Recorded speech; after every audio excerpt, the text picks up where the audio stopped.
مفتی طارق مسعود special. تو اللہ فرماتے ہیں فَأَمَّا مَنْ أُوتِيَ كِتَابَهُ بِيَمِينِهِ، ایک دن حساب و کتاب کا آئے گا۔ کافر کہتا ہے نہیں آئے گا، اسلام کہتا ہے آئے گا۔ پھر اسلام کہتا ہے جو کامیاب لوگ ہوں گے ان کا اعمال نامہ ان کے دائیں ہاتھ میں دیا جائے گا۔ جس کو اعمال نامہ دائیں ہاتھ میں دے دیا گیا، یہ کتنی بڑی، دیکھیں اس وقت کیسا سسپینس ہوگا نا، ایک تجسس ہوگا۔ دنیا میں جب ہمارا رزلٹ اناؤنس ہوتا ہے، ہمارا تو پتہ ہوتا تھا کوئی خاص نمبر آئیں گے نہیں ہمارے، بس میرا بی گریڈ آیا تھا میٹرک میں اتنا خوش ہوا کیونکہ حرکتیں بی گریڈ والی تھی نہیں، لیکن بی گریڈ آ گیا، واہ بھائی واہ۔ 9th میں بھی ایسا ہی ہو گیا تھا۔ تو اس پہ اتنا تجسس ہوتا تھا، یار کیا ہے، پاس بھی ہوئے کہ نہیں ہوئے ہیں۔ آپ کوئی انٹرویو دینے کے لیے جاتے ہیں، جاب کا اناؤنسمنٹ ہوتی ہے، ایک عجیب سی دل کی حرکت تیز ہو جاتی ہے، یار پتہ نہیں کیا ہوا ہوگا۔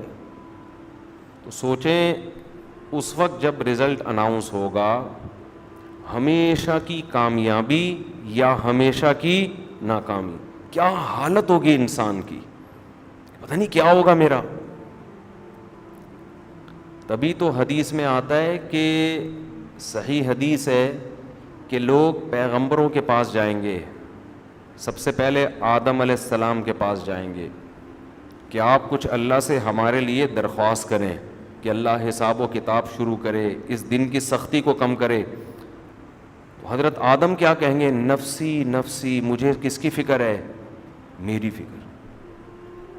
وہ تو اللہ کے پیغمبر ہیں، انہیں فکر ہوگی بھائی میری پہلے کامیابی کا اعلان ہو جائے، اس کے بعد میں ریلیکس ہو جاؤں گا، پھر میں کروں گا جو کرنا ہے، پہلے مجھے تو پتہ چلے میرا کیا ہونے والا ہے۔ کیوں؟ آدم علیہ السلام کہیں گے بھائی مجھ سے خطا ہوئی تھی، میں نے جنت کا پھل کھا لیا تھا، ٹھیک ہے اللہ نے معاف کر دیا، قرآن میں بیان کر دیا، لیکن اصل حساب کتاب کا دن تو آج ہے، اصل تو دن آج ہے، کہیں میں پکڑ نہ لیا جاؤں۔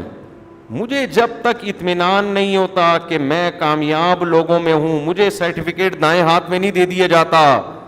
آدم علیہ السلام کہیں گے کہ نفسی نفسی، مجھے پہلے میری فکر ہے، اس کے بعد میں دیکھوں گا کہ کیا کرنا ہے۔ اللہ سے مجھے یہ اطمینان دلوا دو کہ میرا اعمال نامہ دائیں ہاتھ میں اور میں کامیاب۔ حالانکہ پیغمبر تو یقینی کامیاب ہیں۔ لوگ حضرت آدم کے پاس جا کے کیا کہیں گے؟ آپ سب کے باپ ہو، اس لیے آپ کا حق ہے، آپ کا رائٹ ہے کہ آپ سفارش کریں اللہ سے ہمارے لیے۔ اور سفارش کیا کریں کہ اللہ حساب و کتاب شروع کر لے۔ حساب و کتاب کا انتظار بڑا ٹف ہوگا۔ آدم علیہ السلام سے مایوس ہو جائیں گے تو ابراہیم علیہ السلام کے پاس جائیں گے، بھئی آپ اللہ کے خلیل تھے۔ خلیل کہتے ہیں خاص دوست، کیونکہ حضرت ابراہیم کی قربانیاں بہت تھیں، بیٹے کو ذبح کرنے کے لیے لٹا دینا، اور وہ بیٹا جو بڑی تمناؤں کے بعد ملا، جو معصوم، جس سے کوئی خطا نہیں ہوئی، اس کو اللہ کے حکم پہ ذبح کرنے کے لیے لٹا دینا اور پوری قوم کو چھوڑ دینا۔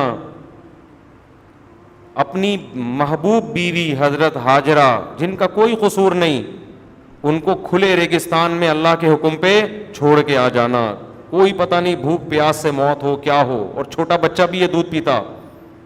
بڑی بڑی قربانی اللہ نے حضرت ابراہیم سے لیں۔ وَإِذِ ابْتَلَىٰ إِبْرَاهِيمَ رَبُّهُ بِكَلِمَاتٍ، قرآن کہتا ہے وہ وقت یاد کرنے کے قابل ہے جب ابراہیم کے رب نے بِكَلِمَاتٍ، چند باتوں میں ابراہیم کو آزمایا، چند باتوں میں ابراہیم کو ابتلا کہتے ہیں، سخت جھنجھوڑا۔ ایک امتحان یہ ہوتا ہے پیپر لا کے رکھ دیا، یہ اس کو جھنجھوڑنا نہیں کہتے، ایک ہوتا ہے ٹینشنوں میں ڈال دیا۔ قرآن کہتا ہے کامیاب نہیں ہوئے، فَأَتَمَّهُنَّ، کامل طریقے سے پورا کیا، 100/100 نمبر لیے۔ ایسے کامیاب ہوئے, ذرا بھی چونو چرا نہیں, ذرا بھی نہیں کہ اللہ یہ تو کیوں حکم دے رہا ہے مجھے, اس کی کوئی حکمت, کوئی مصلحت, کوئی وجہ, کوئی ریزن. تو مجھے کہہ رہا ہے میں اپنے 7 سال کا بیٹا جو انگلی پکڑ کے چلنے کے قابل ہوا, اور یہ وہ بیٹا ہے جو ریگستان میں تو نے بھوک اور پیاس میں تڑپتے ہوئے بچایا تھا, جس کے گھٹنوں سے تو نے زمزم کے چشمے جاری کیے. تو اے اللہ اس بچے کا قصور کیا ہے, اتنی مشکلات سے تو نے تو مجھ سے بڑے بڑے وعدے کیے ہیں, میں اس کو کیسے ذبح کر دوں, پھر بھی تیرا آرڈر ہے تو میں کر دیتا ہوں. یہ نہیں, یہ اسٹائل, یہ انداز بولو نہیں. اسلام کی جو دعوت ہے نا وہ بالکل کلیئر ہے, بھائی اللہ کے بن جاؤ, پورے بن جاؤ اللہ کے, پھر لاجک نہیں چلے گی. تو ابراہیم علیہ السلام نے اللہ کے لیے کیا دی قربانی. قرآن کہتا ہے وَإِذِ ابْتَلَىٰ إِبْرَاهِيمَ رَبُّهُ بِكَلِمَاتٍ, حضرت ہاجرہ کو کہا نا ریگستان میں چھوڑ دو, کوئی لاجک بنتی ہے؟ اللہ کہہ رہا ہے تو اللہ سے تھوڑی لاجک پوچھی جائے گی. تو اللہ کہتا ہے ابراہیم کو اللہ نے آزمایا, صرف آزمائش میں پورا نہیں اترے, بھرپور طریقے سے کامیاب ہوئے, جیسے جیسے اللہ کہتا رہا ویسے ویسے کرتے رہے. قال انی جاعلک للناس اماما, اے ابراہیم اب میں تجھے دنیا کا امام بناؤں گا, لیڈر بناؤں گا تجھے, لوگوں کو کہوں گا ابراہیم کو فالو کرو, تیری اولاد میں نبوت کو جاری کروں گا میں. تو یہ ہے جس کا آخرت پر یقین ہوتا ہے. تو قرآن, ہاں بات یہاں آئی تھی کہ ابراہیم علیہ السلام کے پاس بھی لوگ جائیں گے نا کہ آپ ہماری سفارش کریں, تو حضرت ابراہیم بھی کیا کہیں گے, نفسی نفسی, مجھے کس کی فکر ہے, اپنی, میرا کیا بنے گا آج.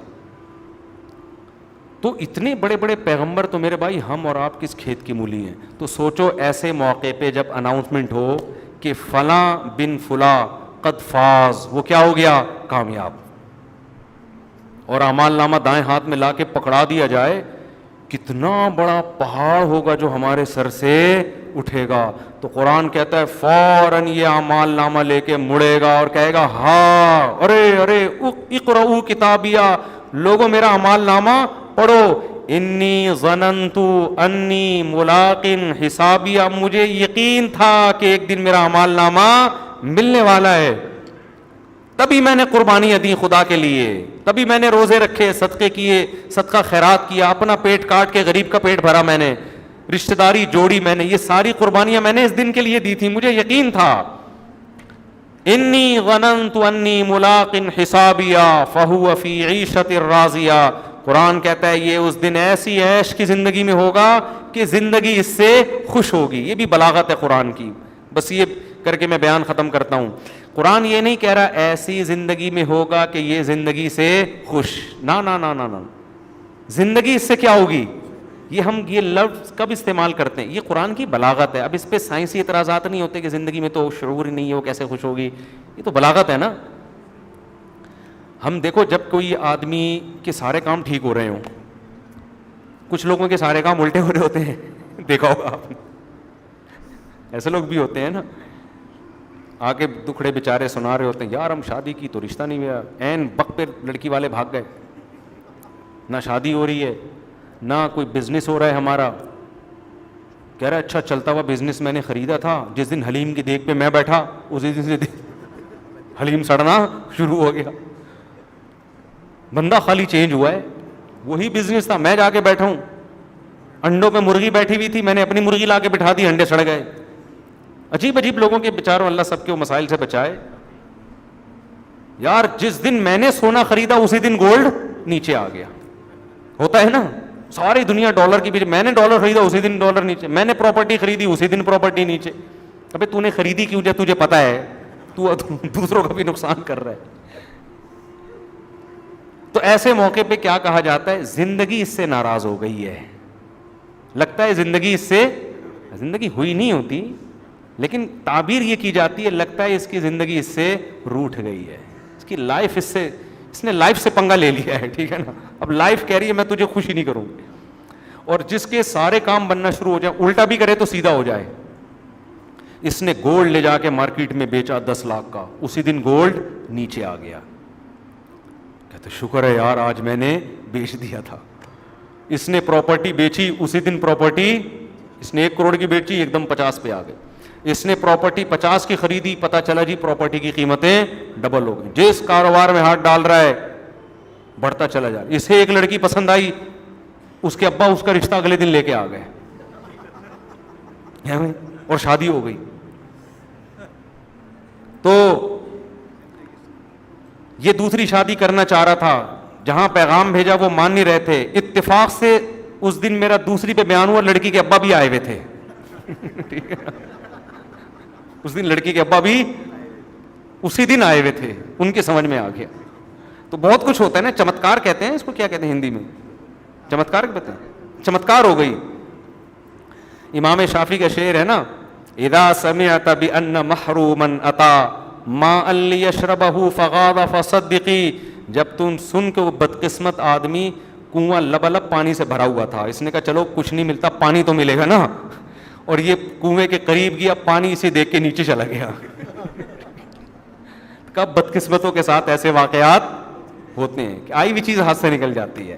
وَإِذَا سَمِعْتَ بِأَنَّ مَجْدُودًا حَوَىٰ عُودًا فَأَسْمَرَ فِي يَدَيْهِ فَحَقِّقِي, اور اگر کسی خوش قسمت کا پتہ چلے نا کہ درخت نہیں لگایا, درخت میں تو بڑا ٹائم, ہاتھ میں ٹہنی لی اور اسی نے وہیں پھل دینا شروع کر دیے, تو مان لیا اگر خوش قسمتوں کے ساتھ ایسا ہوتا ہے. تو خیر یہ تو شاعری میں تو تھوڑا مبالغہ ہوتا ہے نا.